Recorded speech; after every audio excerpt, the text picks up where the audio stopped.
Magandang umaga sa inyong lahat. Welcome po sa aming kumpanya at sa aming opisina. Una sa lahat, nagpapasalamat po kami sa inyong pagpunta at sa ating Panginoon na lagi gumagabay sa atin araw-araw at sa bawat paghahanap buhay.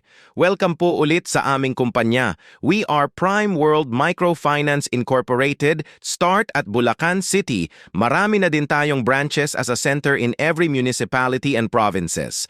Dahil microfinance po siya, ibig sabihin kami ay nagpapahiram ng pangdagdag negosyo at nagbibigay din kami ng oportunidad para sa mga gustong kumita na kahit walang pampuhunan, pwede ka namin tulungan.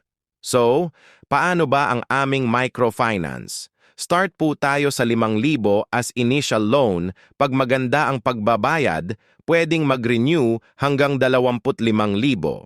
Okay, ang 5,000 na hihiramin ay payable ng 48 araw.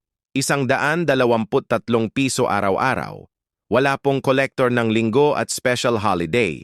Ngun kapag hindi nakapagbayad sa isang araw, may penalty na 20 piso sa isang araw.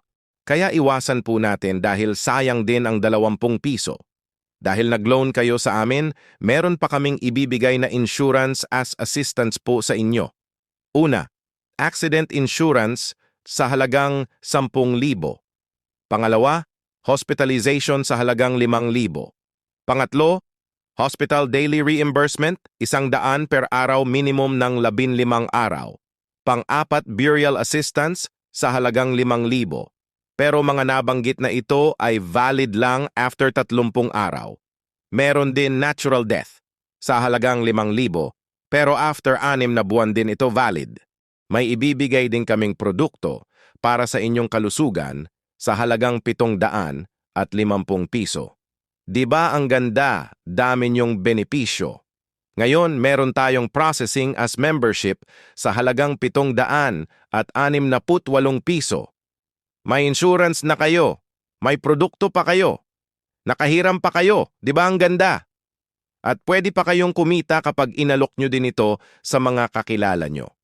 Kaya ang matatanggap nyo lang po ay 4,232 piso. Para doon sa mga gustong kumita sa pamamagitan ng pag-promote ng aming negosyo, mag-approach lang kayo sa amin. Thanks.